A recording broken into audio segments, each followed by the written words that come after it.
இப்போ நம்ம முட்டை குழம்பு வைக்க போகிறோம். முட்டை குழம்பு அப்படின்னா நம்ம சைடில் வைக்க போகிறோம். முட்டையை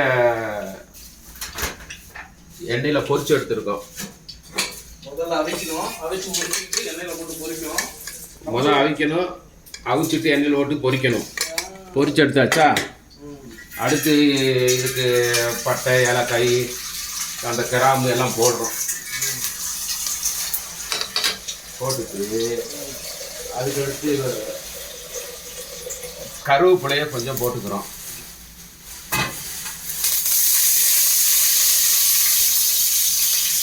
வெங்காயம்,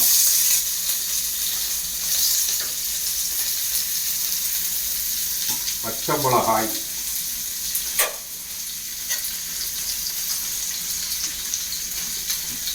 இது நல்லா கொஞ்சம் வதக்கணும் வதக்கினாத்தே டேஸ்டாக இருக்கும். உடனே எல்லாத்தையும் முடிச்சு கொட்டக்கூடாது,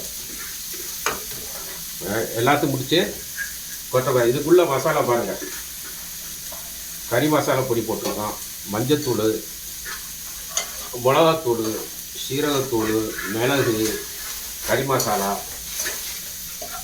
எல்லாம் ரெடியாக இருக்குது. வெங்காயம் சீக்கிரம் வதங்குறதுக்காக நம்ம கொஞ்சம் உப்பு சேர்க்குறோம். உப்பு போட்டால் சீக்கிரம் கொஞ்சம் வதங்கும்.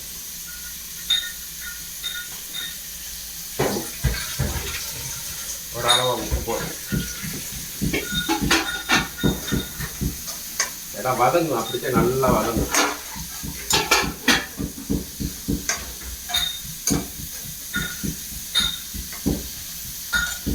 அதோட பாருங்க, இதே நாங்கள் யூஸ் பண்ணுற மிக்ஸி.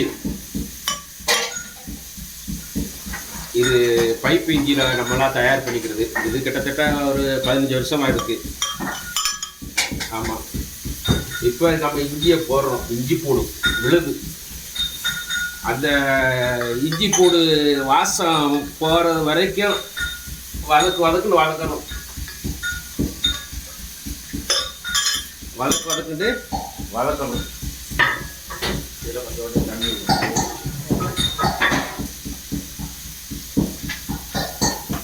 பாருங்க. என்னமோ குழம்பு, முட்டை குழம்பு, அந்த குழம்பு, இந்த குழம்பு இதில் வதக்காம முட்டையை அவிச்சிட்டு அப்படியே போடுவாங்க. 2 முட்டையை உடச்சி ஊற்றுவாங்க. ஏன்னா முட்டை வாசம் அப்படியே இருக்கும்.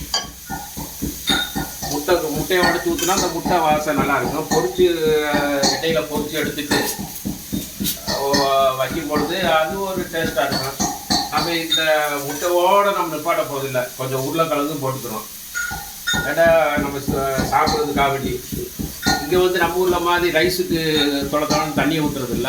இங்கே ரொட்டி கிட்டி இடையில ரைஸு சாப்பாடு அதுக்கு தக்கணும் நம்முடைய இது ஸ்டைலில் அதை வச்சுக்கிற வேண்டியது.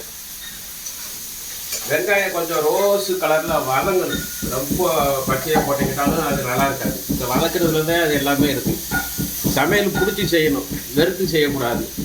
ஏன்னா வெறுப்பாக ஜனமாக சமைக்கிறது பெரிய கஷ்டமாக நினச்சிட்டு அடுப்பில் போய் நிற்பாங்க. பொம்பளையை பெரும்பாலும் ஆம்பளை சமைக்க தெரியாதுன்னு அவங்கள கஷ்டப்படுத்திட்டு வீட்டை விட்டு 2 நாளைக்கு வாங்கிட்டு போயிட்டு அவங்க எப்படி சாப்பிடுவா அப்படின்னு நினைப்பாங்க. ஆனால் சமையல் மட்டும் தெரிஞ்சுக்கிட்டா நம்ம காலை நம்பி நம்ம பண்ணிக்கலாம். யார்த்தையும் போய் சாப்பாடு ஆக்கிறேன்னு மூஞ்சி அங்கிட்டு பார்த்து தெரிகிறதே இல்லை.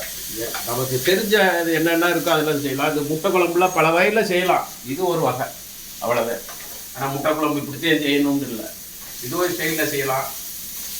ஆனால் ஏறத்தால கறி மசாலா மாதிரி தான் இது, வேற ஒன்றும் கிடையாது. நம்ம இருக்கிறது அப்படியே போட்டுக்கிற வேண்டியது. கொஞ்சம் வதங்க அப்படியே தக்காளியை போட்டுக்கிடுவோம்.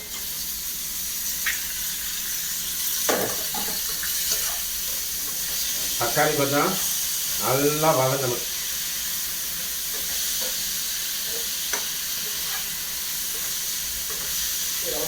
ஏன்னா இந்த குழம்பு சீக்கிரம் முடிஞ்சிடும். மசாலா போட்டோம்னா நல்லா வதங்கி தொக்கு மாதிரி நல்லா கொலன்னு வரும்.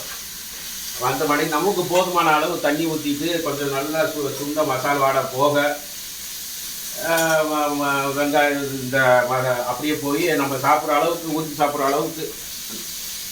இப்போ நான் சாப்பிட்றது சிங்கிள், நானாக ஆக்கி நானாக சாப்பிட்டுக்கிறேன். அதுக்காண்டி நம்ம ஒரு திக்க ஒரு ஆளுக்கு தேவை உள்ளதாக மட்டும் வச்சுக்கிடுவோம். இதுக்கு வந்து நம்ம 12 முட்டை போட்டிருக்கோம். ஒரு ஆளுக்கு போதும் 12 முட்டை. ஏன்னா 4 மாதம் வேலை இல்லைல்ல, ரொம்ப பிடிச்சி வாங்கணும்னு வாங்கக்கூடாது. அதனால் இந்த அளவுலேயே போட்டு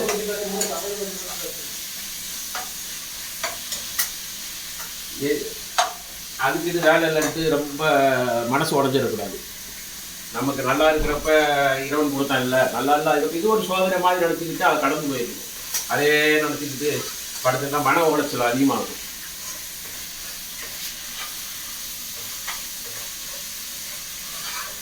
கடைசியில் இறக்குறப்ப கொஞ்சம் மல்லி புதினா லைட்டாக போட்டு தூவி இறக்கிட்டிங்கனாவே வாசம் கமகமாக இருக்கும். நல்லா விரும்பி சாப்பிடுவாங்க. ஏன்னா வதக்கிறதுல இருக்குது. நம்ம ஒரு ஆளுக்கு உள்ள சக்தி அப்படித்தான். இது காலையில் நம்ம இது பெரிய மித்த மாதிரி சிரமப்பட்டு செஞ்சோம்னா அது குழம்பு நல்லா இருக்காதுங்க. நம்ம விரும்பி பொறுமையாக அழகாக செஞ்சுக்கிட்டா குழம்பு எந்த குழம்பு வச்சாலும் நல்லாயிருக்கும். நாங்கள் பெரும்பாலும் மீன், மட்டனு, சாம்பார், நண்டு கிடைக்கிறது எது கிடைக்கிறதோ அதை போட்டு அழகாக செஞ்சு சாப்பிட்டுக்குவாங்க. எல்லோரும் செஞ்சு அவங்கவுங்க சாப்பிட்டுக்குறாங்க. பாருங்க, இங்கே ஒரு ஸ்டவ் கிடக்கு, இங்கே ஒரு ஸ்டவ் கிடக்கு, அங்கே ஒன்று இருக்குது.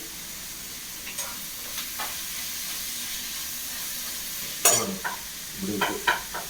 அதனால் நல்லா வளர்க்கணும். அதுக்கு கொஞ்சம்